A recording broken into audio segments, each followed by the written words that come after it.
नमस्कार. जिल्हा परिषद आणि पंचायत समितीच्या निवडणुकांचा निकाल आज जाहीर झाला.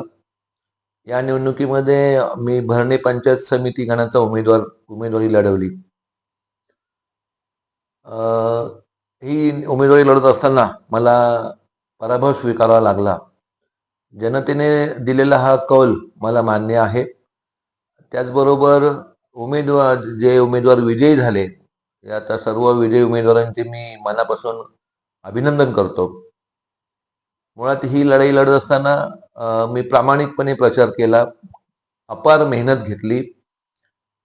प्रचारासाठी विस्तीर्ण मतदारसंघ होता. जांभुर्डे गाव, वेरळगाव, भरणे गाव, कळबणी गाव या गावातल्या संपूर्ण वाड्या, प्रत्येक घराघरामध्ये मी पोचलो. माझी प्रचारामध्ये आर्थिक बाजू सगळ्याच बाजूनी कमजोर होत असल्यामुळे मी प्रत्येक घरात पोचण्याचा निर्णय घेतला आणि पोचलोही. काही अंशी 100%, काही अंशी राहिलं असेल, परंतु प्रत्येक घरोघरी पोचण्याचा मी प्रयत्न केला आणि प्रत्येक घरोघरी पोचणारा मी एकमेव उमेदवार होतो असं मला मतदारांमधून अनेक ठिकाणातून आम्हाला हे समजलं. प्रामाणिक प्रयत्न केला असो, जनतेने त्यातून जो निर्णय दिला तो आम्हाला मान्य आहे.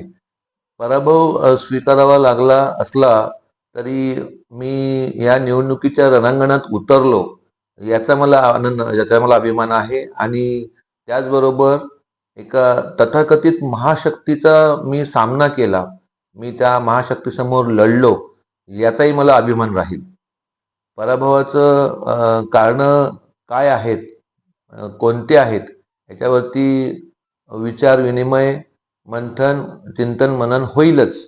परंतु हे सर्व करत असताना ज्या ज्या मतदारांनी माझ्यावर विश्वास दाखवला, माझ्या पक्षावर विश्वास दाखवला, आणि तसंच प्रचार करत असताना ज्याने ज्याने मला सहकार्य केलं, त्यात माझ्या कुटुंबाचा फार मोठा वाटा होता. त्या माझ्या सर्व कुटुंबाचं, ज्याने ज्याने मला सहकार्य केलं त्यांचं, तसेच ज्यांनी ज्यांनी माझ्यावर, माझ्या पक्षावर ज्या ज्या मतदारांनी विश्वास दाखवला त्या सर्वांचेच मी मनपूर्वक आभार मानतो.